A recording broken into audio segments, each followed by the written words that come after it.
Bismillahirrahmanirrahim. Assalamualaikum warahmatullahi wabarakatuh. Perkenalkan, nama saya Afifa Aulia dari kelas 31B. Di sini saya akan memaparkan kesimpulan dari materi paradigma Qur'ani. Pertama-tama, saya akan menjelaskan pengertian dari Al-Qur'an. Al-Qur'an merupakan sumber utama ajaran Islam. Ia adalah satu-satunya kitab suci yang masih asli, isi ajarannya lengkap dan sempurna.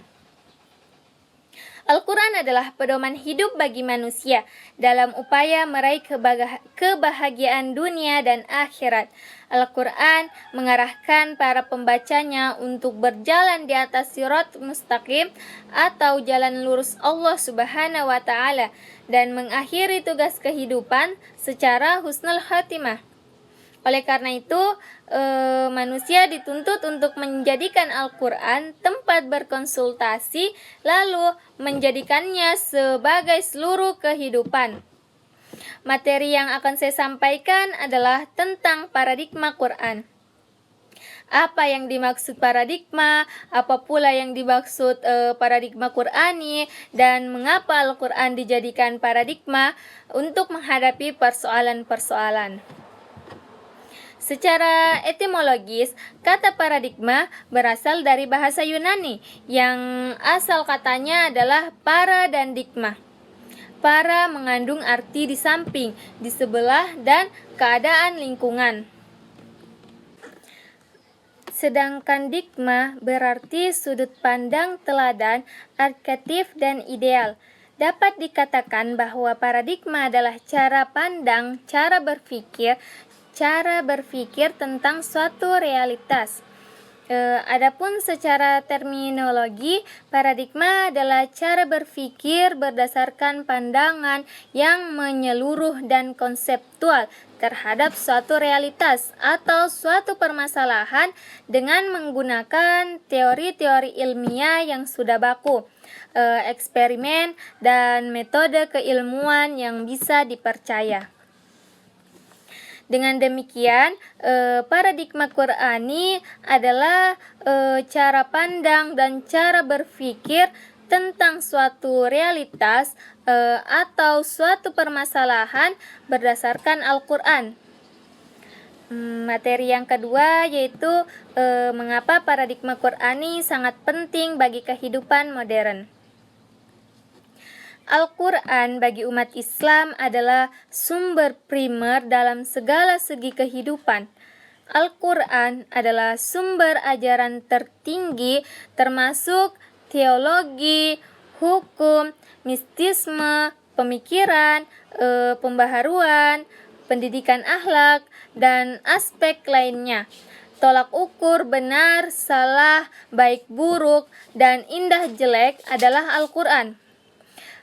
Jika mencari sumber lain dalam menentukan benar salah, baik buruk, dan indah jelek, maka seseorang dianggap tidak konsisten dalam berislam. Suatu hipokrit yang dalam pandangan Al-Quran termasuk sikap tidak terpuji untuk apa Al-Quran diturunkan, apa tujuan Al-Quran diturunkan. Menurut Yusuf Al-Qadrawi menjelaskan bahwa tujuan diturunkannya Al-Quran yaitu yang pertama meluruskan akidah manusia, yang kedua meneguhkan kemuliaan manusia dan hak-hak asasi manusia, yang ketiga mengarahkan manusia untuk beribadah secara baik dan benar kepada Allah Subhanahu wa Ta'ala. Yang keempat, mengarahkan manusia untuk beribadah secara baik dan benar kepada Allah. Yang kelima, mengajak manusia untuk mensucikan rohani. Yang keenam, membangun rumah tangga sakinah, mawaddah, warahmah, dan menempatkan posisi terhormat bagi perempuan.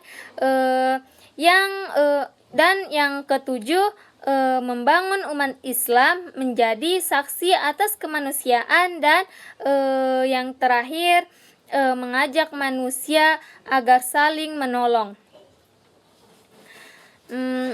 untuk menggali sumber historis, filosofis, psikologis, sosiologis, dan paradigma ideologis tentang paradigma Qur'ani yang membawa kemajuan dan kemoderan pada zaman silam. Dalam sejarah peradaban Islam, ada suatu masa yang disebut masa kemasan Islam. Masa kemasan Islam disebut masa kemasan Islam karena umat Islam berada dalam puncak dalam kemajuan dalam berbagai aspek kehidupannya.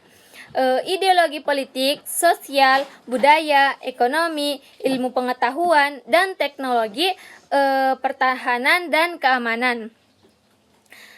Karena kemudian itu pula maka dunia Islam menjadi pusat peradaban dan dunia Islam menjadi sumber pokok dalam ekonomi dan politik. Ekspansi dakwah Islam semakin meluas dan diterima oleh belahan seluruh dunia ketika Islam datang. Kekuasaan politik semakin luas yang implikasinya kemakmuran ekonomis. Ekonomi juga semakin terbuka, tambah subur, dan tentu lebih merata selain masyarakat muslim menjadi Al-Quran sebagai paradigma dalam berbagai aspek kehidupan. Faktor penyebab kemajuan pada zaman kemasan Islam adalah sikap umat Islam yang mencintai dan mementingkan penguasaan iptek. Mengapa umat Islam mundur sedangkan non-Islam maju? Penulisan buku ini menyimpulkan bahwa umat Islam mundur karena mereka meninggalkan ajarannya, sedangkan non-Islam maju karena sepakat bahwa untuk kemajuan Islam, umat Islam harus berkomitmen terhadap ajarannya. Mustahil mereka dapat maju kalau mereka meninggalkan ajarannya. Adapun ajaran dimaksud adalah sebagaimana yang tercantum dalam Al-Quran dan Sunnah, bukan ajaran-ajaran yang bersumber dari bukan ajaran-ajaran yang bersumber dari budaya selain Al-Quran dan Sunnah. Tidak sedikit orang berpandang bahwa untuk mengembangkan budaya sekolah dalam segala segi kehidupan, sementara bagi umat Islam untuk maju tidak perlu mengambil sekularisasi, malah sebaliknya.